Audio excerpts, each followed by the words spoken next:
조선야월을 찾아주셔서 감사합니다. 구독과 좋아요, 알림 설정 부탁드립니다. 깊은 산 중에서 한 여인이 위태롭게 비틀거리며 걷고 있었습니다. 여인은 양반가의 여식 윤화낭자였습니다. 평소 가마를 타고 다니던 양반가 씨가 험한 산길을 걷는 것은 쉬운 일이 아니었지요. 치마폭은 가시덤불에 찢어져 있었고 고운 손은 상처투성이가 되어 있었습니다. 어머니, 조금만 기다려주세요. 약초만 구한다면 괜찮으실 거예요. 윤화낭자는 홀린 듯 혼잣말을 중얼거렸습니다. 헌데 이끼가 낀 바위에 발이 미끄러지고 말았습니다. 그 탓에 그대로 머리부터 고꾸라지고 말았습니다. 윤화낭자는 충격에 쉽사리 일어나지 못했습니다. 가녀린 팔이 파르르 떨리면서 물에 빠진 사람처럼 허우적거릴 뿐이었지요. 바로 그때 지게를 지난 사내가 윤화낭자를 부축해 일으켜 세웠습니다. 바로 지게꾼 성태였습니다. 아이고, 다치신 곳은 없으십니까? 이런 험한 곳에 어찌 혼자 오셨는지요? 고맙습니다. 어머니가 열병으로 위독하여 약초를 구하러 왔사옵니다. 혹시 열을 내리는 귀한 약초를 아시는지요? 아, 그러하시군요. 그거 참 큰일입니다. 어디 보자. 그런 약초가 있기는 합니다만 구하기 쉽지는 않을 것입니다. 아무리 어려운 일이라도 좋사옵니다. 제발 도와주셔요. 성태는 망설였습니다. 생판 처음 보는 사람에게 이렇게 간절하게 부탁하는 아리따운 여인네를 보자니 차마 차갑게 거절하기 어려웠습니다. 낭자의 마음이 이토록 간절하시니 제가 모른 척 할 수 없겠군요. 알겠습니다. 제가 한번 찾아보지요. 윤화낭자는 성태의 말에 한 줄기 희망의 빛이 보였습니다. 동이 트기 전부터 성태는 험준한 절벽 근처를 헤매고 있었습니다. 찬 안개가 자욱한 가운데 성태의 거친 숨소리만 들려왔습니다. 영지버섯이 있으면 정말 좋을 텐데. 그러면 낭자의 어머님은 분명 다시 건강해질 거야. 성태는 혼잣말을 중얼거리며 천년 묵은 고목뿌리 근처를 자세히 살펴보았습니다. 그러다가 성태는 그만 발을 헛디뎌서 바닥에 넘어지고 말았습니다. 문제는 경사진 탓에 성태는 끝도 없이 정신없이 아래로 구르고 말았지요. 그러다가 겨우 나무 뿌리를 붙잡은 탓에 절벽 코앞에서 멈출 수 있었습니다. 그런데 절벽 아래 애타게 찾아 헤매던 영지버섯이 떡하니 있는 겁니다. 붉은 빛이 도는 각과 윤기 나는 줄기가 마치 보석처럼 반짝이는 듯했습니다. 찾았다. 정말 찾아냈구나. 하늘이 도우시는 것인가? 하지만 영지버섯은 절벽 끝 위험한 곳에 자라고 있었습니다. 한 발만 잘못 디디면 깊은 계곡으로 떨어질 수 있는 곳이었지요. 성태는 잠시 망설였지만 윤화낭자의 절박한 표정을 떠올리며 결심을 굳혔습니다. 성태는 지게줄을 바위에 단단히 묶고 조심스럽게 절벽을 타고 내려갔습니다. 차가운 바위에 손이 얼어붙을 듯 했지만 포기하지 않았지요. 마침내 영지버섯의 손이 닿자 성태는 조심스럽게 뿌리까지 온전히 채취했습니다. 됐다. 됐어. 윤화낭자가 정말 기뻐하겠구나. 얼른 가야겠다. 성태는 영지버섯을 바라보며 뿌듯한 미소를 지었습니다. 영지버섯을 소중히 보자기에 싸서 지게에 넣고 약속 장소로 향했습니다. 기쁜 마음에 험한 산길도 가벼운 발걸음으로 내려갔지요. 윤화낭자는 초조하게 약속 장소에서 성태를 기다리고 있었습니다.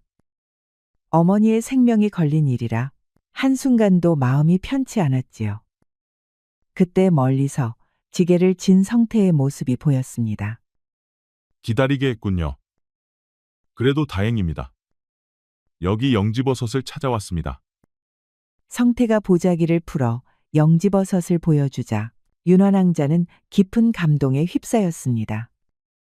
붉은 빛이 도는 신령한 버섯을 보며 눈물을 글썽해졌지요. 이런 귀한 것을 정말 목숨을 걸고 구해오신 것이군요. 어찌 이런 은혜를 갚아야 할지 모르겠사옵니다. 윤한왕자는 떨리는 손으로 치마 속에서 무언가를 꺼내었습니다. 그것은 조상 대대로 내려온 옥비녀였지요. 푸른 빛이 감도는 것에 매우 귀중해 보였습니다. 이것은 저희 가문에서 가장 소중히 여기는 옥비녀입니다. 부디 받아주세요. 아, 이런 귀한 것을 어찌 받겠습니까? 성태는 당황하며 손사래를 쳤지만 윤환왕자의 진심을 느끼고 마지못해 받아들였습니다. 감사합니다. 그러면 어서 가시지요. 이제 서둘러 돌아가 어머니에게 약을 써야겠사옵니다. 정말 고맙습니다. 좋은 소식 있기를 빕니다요. 윤환왕자는 영지버섯을 소중히 품에 안고 산길을 내려갔습니다. 성태는 그 뒷모습을 바라보며 옥비녀를 꼭 쥐었지요. 영지버섯을 우린 약을 먹인 지 사흘 만에 기적이 일어났습니다. 어머니는 열이 완전히 내리고 의식을 되찾았지요.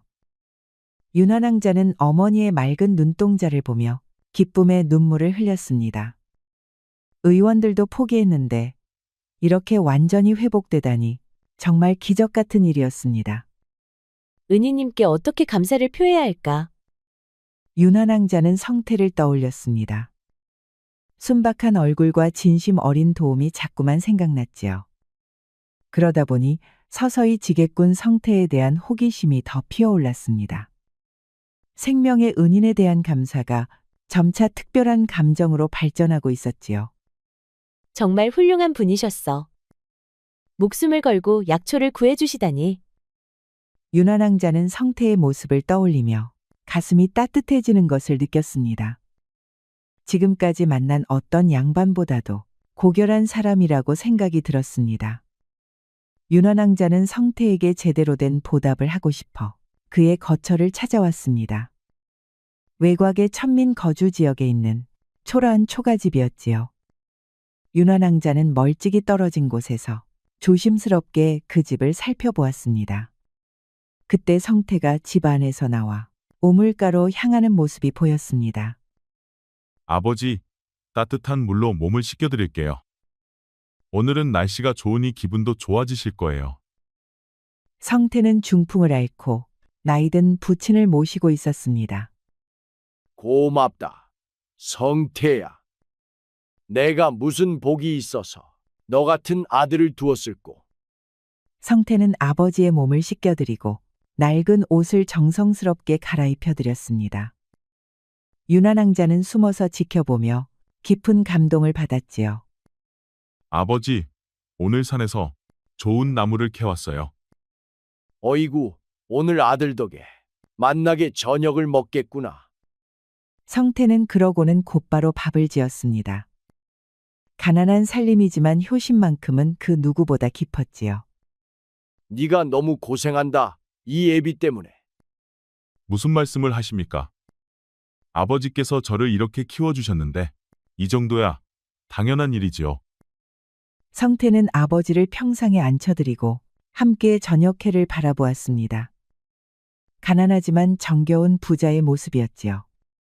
아버지, 요즘 제가 좋은 일을 많이 하고 있어요. 어떤 낭자가 어머니가 편찮으다고 하셔서 이를 도와 영지버섯을 캐냈지요. 그래, 착한 일을 하는 게 가장 복받는 일이란다. 윤환왕자는 더 이상 지켜볼 수 없어 조용히 그 자리를 떠났습니다. 성태의 인품을 확인한 윤환왕자의 마음속에는 깊은 존경심이 자리 잡았지요. 다음 날 이른 아침, 윤환왕자는 하인과 함께 성태의 집 앞에 나타났습니다. 쌀한 섬과 귀한 약재들을 가지고 온 것이었지요. 성태는 양반가의 여식이 직접 찾아온 것에 깜짝 놀라 어쩔 줄 몰랐습니다. 아, 이게 어찌 된 일입니까? 낭자께서 이런 곳까지 직접 오시다니. 은인께 제대로 된 인사를 드리고 싶어 찾아왔사옵니다.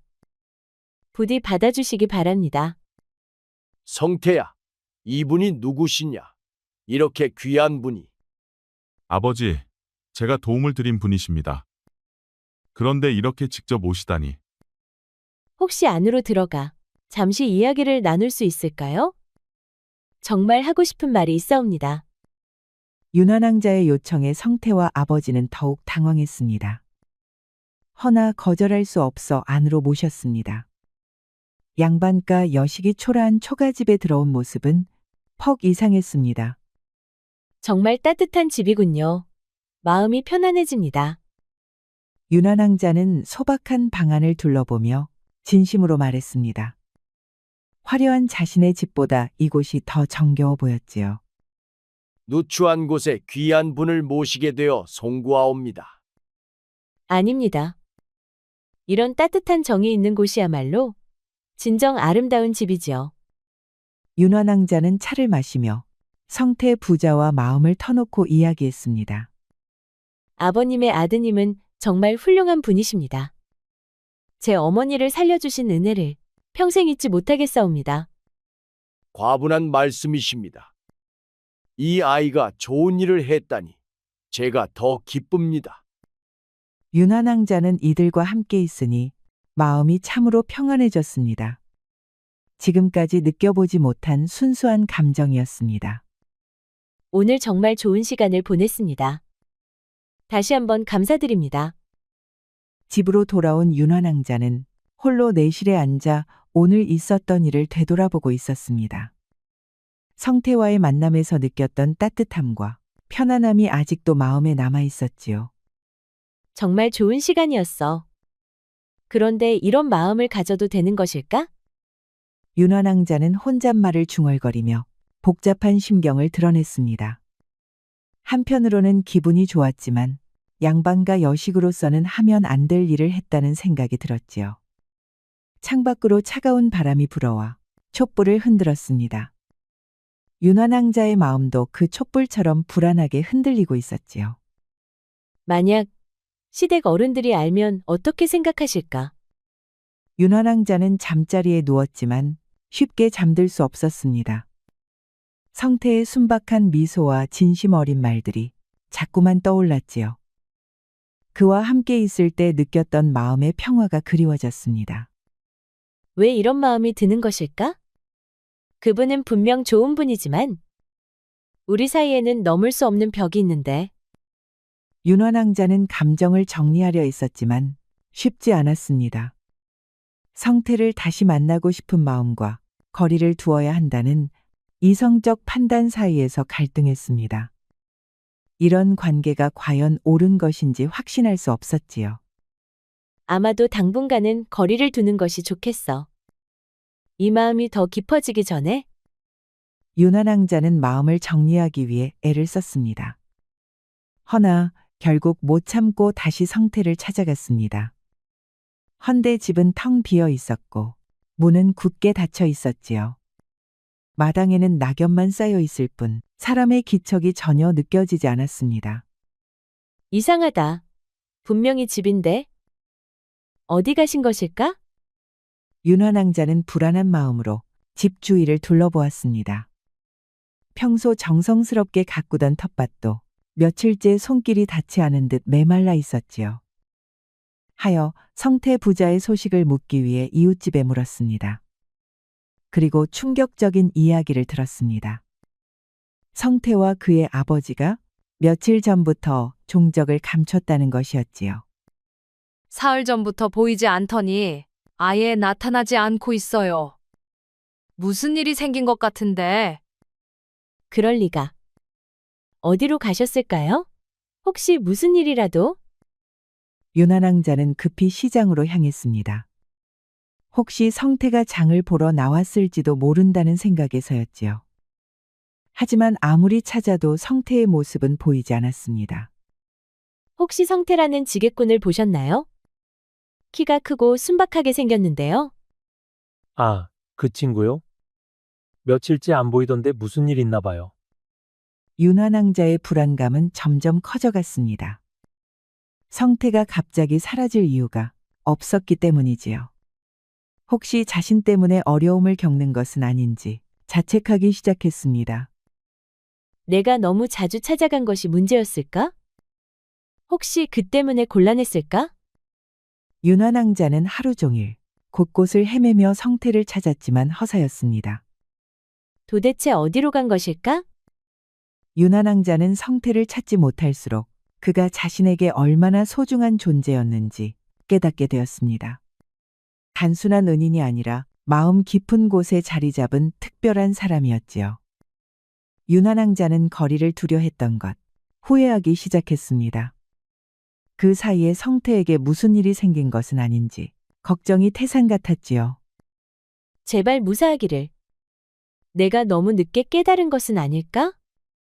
다음 날 이른 아침, 윤한왕자는 마지막 희망을 품고 관아 근처를 찾았습니다. 혹시 성태가 관아일로 불려간 것은 아닌지 확인해 보려 했지요. 관아 마당에는 벌써부터 관리들이 분주히 오가고 있었습니다. 윤한왕자가 관아 담장 근처에서 수소문하던 중 놀라운 이야기를 듣게 되었습니다. 한 아전이 동료와 나누는 대화가 우연히 들려온 것이었지요. 그 지게꾼을 잡아들인 일 말인가? 참 어이없는 일이지. 도둑질한 증거도 없으면서 무작정 잡아들이다니. 이방님이 너무 성급하신 것 아닌가?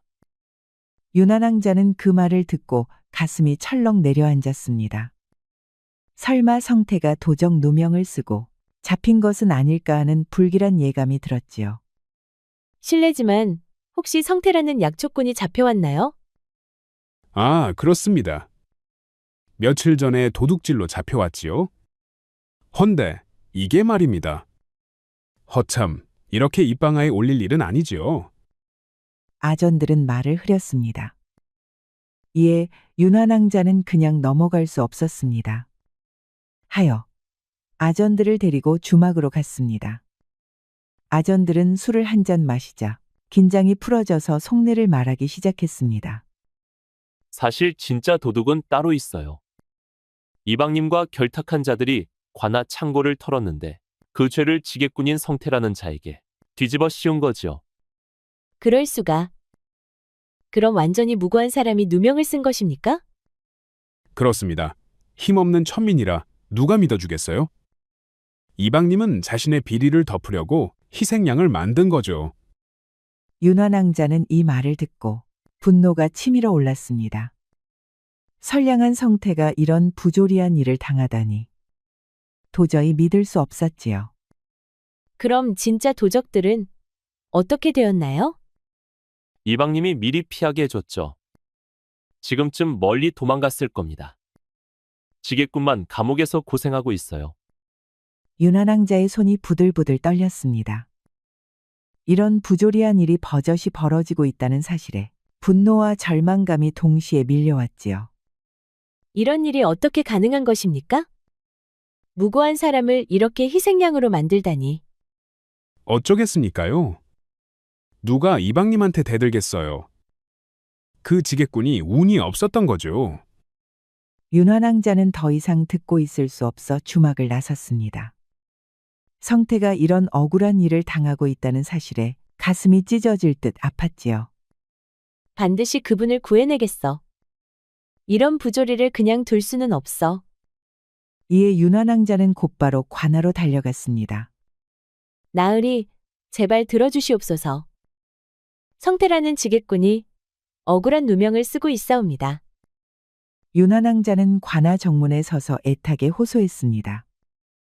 그러나 이방은 싸늘한 눈으로 윤한왕자를 내려다보며 비웃듯 입꼬리를 올렸습니다.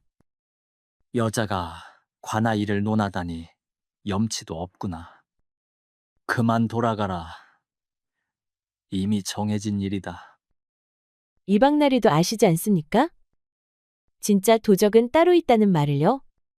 근거도 없는 말에 휘둘려 관아 앞에서 떠들어대는 것인가. 주제도 모르고 나서는구나. 이방의 조롱에 윤한왕자는 잠시 말문이 막혔지만 곧 다시 입을 열었습니다. 도리의 어긋난 일을 외면할 수 없었습니다. 저는 양반가 여식입니다. 그 정도는 나리도 아시겠지요. 그런데 어찌 제 말을 이렇게 가볍게 흘려들으십니까? 양반과 여식이라 하긴 그래서 더 의아하군. 천민 하나를 위해 이리도 발을 뻗고 나설 줄이야. 체면은 어디다 두었소? 사람의 목숨이 달린 일에 체면이 무슨 상관입니까? 잘못 잡아간 일을 말하고 있는데 말입니다. 이미 죄인으로 판결이 내려졌거늘 무고라니. 설마 그 천것과 무슨 사사로운 사이라도 되는 거요? 그 말에 사방이 술렁였습니다. 이방은 물 만난 듯 입꼬리를 더 올렸습니다. 그런 것이 아닙니다. 그저 옳지 못한 일을 바로잡고 싶을 뿐입니다. 제발 다시 살펴주십시오. 진실을 외면하지 마시옵소서. 진실. 허울, 좋은 말 마시오. 더 떠들면 그 입부터 다스려야 할 줄 아시오. 윤환왕자는 이방의 위협적인 말에 무력감을 느꼈습니다. 자신의 간절한 호소가 전혀 통하지 않는 현실에 깊은 좌절감이 밀려왔지요. 지금 권위로 진실을 틀어막으시는 겁니까? 헛소리 그만하고 어서 돌아가시오. 다시는 이런 일로 관할을 찾아오면 양반가의 여식이고 뭐고 아주 큰일이 날 줄 아시오. 윤환왕자는 더 이상 할 말이 없어 관할을 떠날 수밖에 없었습니다. 기존의 방식으로는 성태를 구할 수 없다는 것을 뼈저리게 깨달았지요. 이렇게 포기할 수는 없어. 다른 방법을 찾아야 해. 다음 날 이른 아침, 윤환왕자는 감옥 근처를 찾았습니다. 혹시 성태의 소식이라도 들을 수 있을까 하는 마음에서였지요. 그런데 감옥 담장 너머로 들려오는 처참한 신음소리에 가슴이 철렁 내려앉았습니다. 이제 곤장 80대째인데 아직도 버티고 있구나. 거참, 끈질겨. 설마 성태님이? 윤환왕자는 담장 틈으로 몰래 들여다보았습니다. 그곳에는 피투성이가 되어 바닥에 쓰러진 성태의 모습이 있었지요. 그의 등과 다리는 곤장 자국으로 시퍼렇게 멍들어 있었습니다. 성태는 의식을 잃었다 깨어났다 하면서도 무죄를 호소하고 있었습니다. 하지만 목소리는 점점 약해져 가고 있었지요. 윤환왕자는 성태의 처참한 모습을 보며 온몸이 떨렸습니다. 선량한 사람이 이렇게 고통받는 모습을 참아볼 수 없었지요. 눈물이 뺨을 타고 흘러내렸습니다. 이 상태로는 며칠 더 버티기 어려울 것 같소. 곤장 100대를 다 맞으면 숨이 끊어질 거요. 그래도 명령이니 어쩔 수 없지. 내일이면 나머지 20대를 다 맞게 될 텐데. 윤환왕자는 이 대화를 듣고 절망의 나락으로 떨어졌습니다. 성태가 내일이면 목숨을 잃을 수도 있다는 것에 정신이 아찔해졌지요. 시간이 얼마 남지 않았어. 어떻게 해야 하지? 이거 참 안 됐구만. 이미 몸이 많이 상했으니 기적이 일어나지 않는 한 버티기 힘들겠소. 이야기를 엿들은 윤환왕자는 절망감에 무릎이 떨렸습니다. 허나 여기서 포기할 수는 없었습니다. 성태를 구하기 위해서라면 무엇이든 할 각오를 다졌지요. 마지막 수단을 써야겠어. 성태님, 조금만 더 버티세요. 제가 반드시 구해드리겠습니다. 윤환왕자는 성태를 향해 마음속으로 간절히 기도하며 바쁜 걸음으로 돌아갔습니다. 그날 밤 윤환왕자는 아버지인 곽대감의 서재에 몰래 들어갔습니다. 서안 위에는 남편의 관인과 각종 공문서들이 놓여 있었습니다. 이런 일을 하게 될 줄이야. 하지만 성태님을 구하기 위해서라면 윤환왕자는 떨리는 손으로 곽대감의 관인을 집어들었습니다. 관인 위조는 중죄였지만 성태의 생명을 구하기 위해 모든 위험을 감수하기로 한 것이었지요. 그리고 조심스럽게 붓을 들었습니다. 상급 관청에서 파견된 조사관의 명령서를 위조하기 시작했지요. 형식은 이렇게, 그리고 관인은 여기에. 공문서 위조를 마친 윤환왕자는 신뢰할 만한 하인을 불러들였습니다. 평소 충성스럽고 입이 무거운 하인에게 중요한 임무를 맡기려 했지요. 충보가 너에게 매우 중요한 일을 부탁하려 한다. 절대 비밀을 지켜야 하느니라. 마님의 명령이라면 목숨을 걸고 수행하겠사옵니다. 이 공문서를 가지고 진짜 도적들의 행적을 추적해야 한다. 놈들이 숨어 있는 곳을 찾아내거라. 윤환왕자는 충복이에게 위조한 공문서를 건네며 자세한 지시를 내렸습니다. 동시에 성태의 무죄를 증명할 수 있는 증거들을 수집하라고 명령했지요. 알겠사옵니다. 반드시 찾아내겠나이다. 이제 상급 관청에서 파견된 조사관인 척해야 해. 그들의 허점을 이용하는 거야. 윤환왕자는 두려움과 죄책감이 들었지만 성태를 구하겠다는 생각에 매우 대담해졌습니다. 부패한 권력에 맞서려면 이 정도 지략은 필요해. 윤환왕자는 모든 준비를 마치고 계획을 다시 한번 점검했습니다. 위조한 공문서, 하인을 통한 증거 수집, 모든 것이 치밀하게 준비되었지요. 이제 실행만 남았어. 다음 날 이른 아침, 윤환왕자의 치밀한 계획이 결실을 맺기 시작했습니다. 충복이가 발에 땀나게 돌아다니며 찾아다닌 결과 진짜 도적들의 은신처를 발견한 것이었지요. 뒷산 언저리의 허름한 폐가에 숨어있던 도적들은 이방과 결탁하여 관아 창고를 털었던 진범들이었습니다. 마님, 찾았사옵니다. 정말이냐? 확실한 것이냐? 예, 저들이 훔친 물건들도 그대로 숨겨두고 있사옵니다. 이방놈과 나눈 돈도 있고요. 윤환왕자는 가슴이 뛰었습니다. 드디어 성태의 무죄를 증명할 결정적 증거를 찾은 것이었지요. 하여 가짜 공문서를 받들고 파견된 조사관이 주막을 급습했습니다. 상급 관청에서 파견된 조사관의 등장에 도적들은 완전히 당황했지요. 상급 관청 명령이다. 모두 꼼짝 말고 엎드려라. 이게 무슨 일입니까? 저희는 아무것도. 관아 창고 도난 사건의 진범들이 바로 너희들이라는 정보를 입수했다. 모든 증거가 있으니 변명하지 마라. 도적들은 예상치 못한 급습에 완전히 기가 죽었습니다. 그들이 숨겨둔 훔친 물건들과 이방으로부터 받은 돈이 모두 발견되었지요. 두모! 이방놈이 분명 지켜준다고 하지 않았습니까? 그러게나 말이다. 이놈이 도대체 무얼 하는 거야? 윤환왕자는 멀리서 이 광경을 지켜보며 계획이 성공하는 것을 확인했습니다. 긴장감과 함께 희망이 솟구치는 것을 느꼈지요. 드디어 진실이 밝혀지는구나. 이 모든 증거물들을 압수한다. 그리고 너희들의 자백서도 받아야겠다.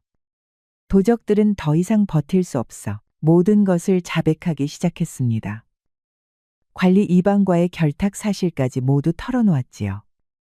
모든 것은 이방님의 지시였습니다. 저희는 시키는 대로 했을 뿐이고 무고한 지게꾼에게 죄를 뒤집어 씌우라고 한 것도 이방님이었어요. 역시 그렇군. 부패한 관리가 무고한 백성을 희생양으로 삼은 것이로구나.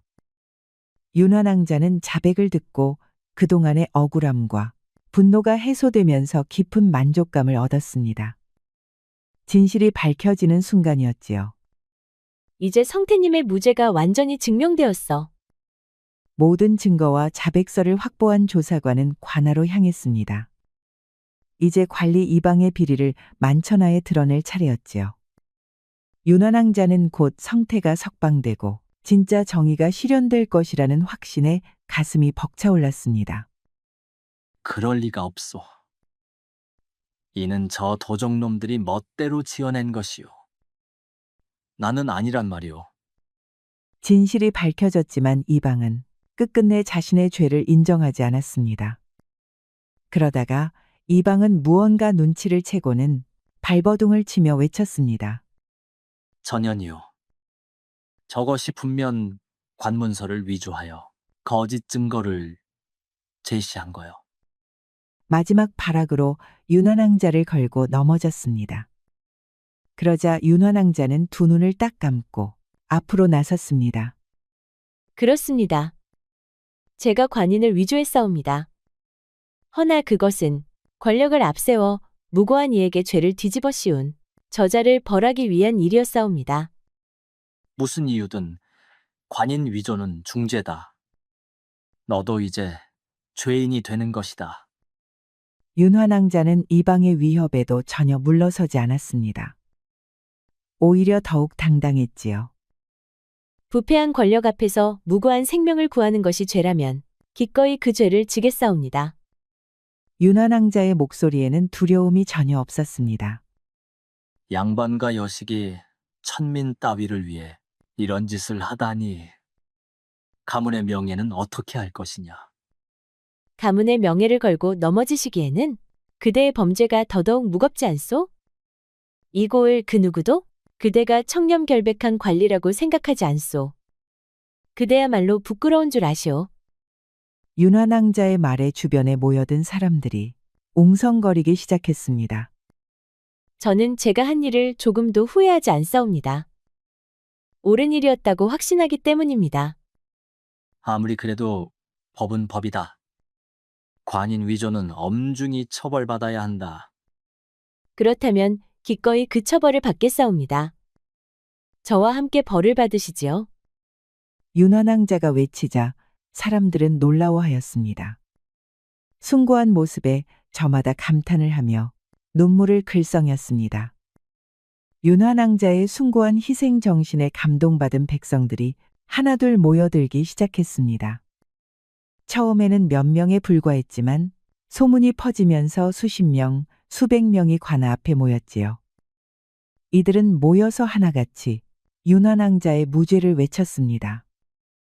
백성들의 분노와 감동이 한데 모인 가운데 마침내 누군가 관아에 달린 신문고를 세차게 쳐올렸습니다. 묵직한 북소리가 한밤에 하늘을 갈랐고 백성들은 점차 고요 속에서 숨을 죽였습니다.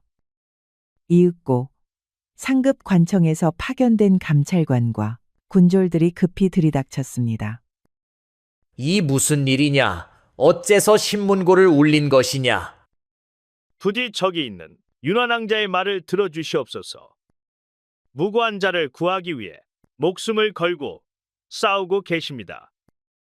감찰관은 웅성이는 군중을 뚫고 관아 마당 한가운데 서 있던 윤환왕자를 향해 시선을 돌렸습니다. 그리고 윤환왕자의 떨림없는 눈빛과 함께 그녀가 제출한 자백서와 증거문서를 살펴보았습니다. 이 증거들이 사실이라면 이방은 큰 죄를 지은 것이 된다. 아니옵니다. 저 문서가 위조된 것이옵니다. 저 여자가 꾸민 일이라니까요. 그렇다면 진위를 가리기 위해 먼저 사실관계를 철저히 조사하겠다. 감찰관은 이방을 포함한 관련 관리들을 모두 체포하라고 명령하였고 도적들과 은닉물품, 자백서가 일제히 정리되어 증거로 채택되었습니다. 관아 마당은 일순간 정적에 휩싸였고 이방은 두 눈을 부릅뜨며 바닥을 질질 끌려나갔습니다. 이게 다 저 계집 때문이다. 저 천한 지게꾼 때문에 내가 그 입 다물라. 너의 죄가 하늘을 찌르거늘 어찌 감히 남을 탓하느냐. 그날 새벽 감찰관은 친히 감옥으로 향하였습니다. 곤장을 맞고 혼절한 채 묶여있던 성태를 발견하고는 안타까운 눈으로 지시를 내렸습니다. 어서 문을 열고 그 자를 풀어주라. 이 사람은 억울하게 누명을 쓴 피해자다. 간수들은 어쩔 줄 몰라 하며 급히 자물쇠를 풀었습니다. 성태는 아직 정신을 온전히 차리지 못한 채 눈을 감고 있었지만 손끝이 희미하게 떨렸습니다. 그때 낭자 특유의 향기와 함께 다급한 발소리가 들려왔습니다. 성태님, 성태님, 이제 괜찮으십니다. 제가 왔습니다. 윤환왕자는 성태의 손을 꼭 잡고 흐느끼며 울었습니다. 그 눈물은 슬픔이 아니라 기쁨과 안도의 눈물이었습니다. 그 순간 성태는 겨우 눈을 떴습니다. 흐릿한 시야 속에 윤환왕자의 얼굴이 떠올랐습니다. 윤화, 낭자, 네, 저 왔습니다. 이제 모든 게 끝났습니다. 당신은 이제 자유입니다. 며칠 뒤 성태는 치료를 받은 뒤 천천히 몸을 회복해 갔습니다. 윤환왕자는 날마다 약을 다리고 정성껏 간호하였습니다. 그 사이 관찰사는 윤환왕자의 용기와 공로를 치하하여 관인을 위조한 거는 특별히 면제하였으며 이방은 파직된 뒤 장형에 처해져 유배되었습니다. 무고한 성태는 무죄를 선포받고 관가로부터 배상까지 명령받았습니다. 성태는 비로소 웃을 수 있게 되었고 윤환왕자와의 관계도 서서히 깊어졌습니다. 허나 둘 사이의 신분 차이는 여전히 많은 이들의 걱정거리였습니다. 그러던 어느 날 윤환왕자의 어머니가 병상에서 성태를 불렀습니다. 너는 내 목숨을 살려준 은인이니라. 윤화를 부탁하마. 그 아이 마음은 이미 너에게 가 있더구나. 그날 이후 윤환왕자는 어머니의 뜻을 받들어 집안을 설득하였고 마침내 성태와의 혼인을 이루게 되었습니다. 성대한 혼례는 아니었으나 그 누구보다 진심 어린 맹세가 오간 자리였습니다. 윤환왕자는 하얀 비녀를 꽂고 성태는 정갈한 옷차림으로 조상 앞에 절을 올렸습니다. 함께 살아가겠습니다. 굽은 길이라도 손을 놓지 않겠습니다. 목숨처럼 아껴드리겠습니다. 무엇보다 소중히 여길 것입니다. 그 뒤로 두 사람은 고을을 떠나 외광 마을에 조촐한 집을 짓고 살아갔습니다. 성태는 여전히 지게를 지고 다녔고 윤환왕자는 초라한 옷을 입고도 늘 미소를 지었습니다. 그들은 세상의 눈보다 서로의 마음을 더 소중히 여겼지요. 우리 이야기가 여러분들에게 조금이나마 재미를 선사할 수 있기를 바랍니다. 다른 재미있는 영상도 많으니 즐겁게 봐주세요. 그럼 여러분 모두 행복하고 즐거운 시간 되세요. 우리 이야기가 여러분들에게 조금이나마 재미를 선사할 수 있기를 바랍니다. 다른 재미있는 영상도 많으니 즐겁게 봐주세요. 그럼 여러분 모두 행복하고 즐거운 시간 되세요.